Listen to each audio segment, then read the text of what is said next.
સ્વાધ્યાય 9 પ્રશ્ન number 6 3 centimetre લંબાઈ તો L લખી દેવાનું, તારમાંથી 10 એમ્પિયર પ્રવાહ તો ફરીથી I લખી દેવાનું, જેને એક સોલેનોઇડમાં તેની અક્ષને લંબ રૂપે આપ્યું છે, મતલબ કે થીટા બરાબર 90. સોલેનોઇડની અંદર ચુંબકીય ક્ષેત્ર 0.27 ટેસ્લા છે, B નું મૂલ્ય. તાર પર કેટલું ચુંબકીય બળ લાગતું હશે? હવે જે છે ચુંબકીય બળનું સૂત્ર શું છે? ILB sin theta. તો કેપિટલ F બરાબર ILB sin થીટા. તમામે તમામ મૂલ્ય આપેલા છે, I, L અને B. અહીંયા કીધું છે લંબ રૂપે એટલે થીટા કેટલો આવી ગયો? 90. તો હવે I પ્રવાહ કેટલો છે?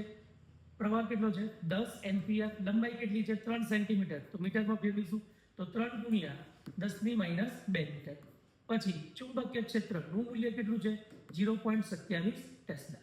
બરાબર છે. ચાલો તો હવે 10 ની ઘાત 1 માની લેવાનું. તો આ કેટલું થઈ ગયું? 10 ની -1.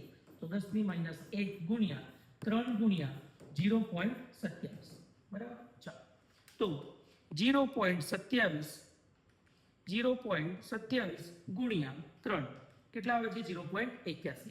તો 0.81 ગુણ્યા 10 ની -1, અથવા તો આપણે લખી શકીએ દશાંશને જમણી તરફ ખસાવો તો 8.2 એટલે કે 8.1 ગુણ્યા 10 ની -2 શું આવી ગયું? ન્યૂટન. આ જે છે આપણે F બરાબર 8.1 ગુણ્યા 10 ની -2 ન્યૂટન જેટલું ચુંબકીય બળ લાગતું હશે. ઓકે.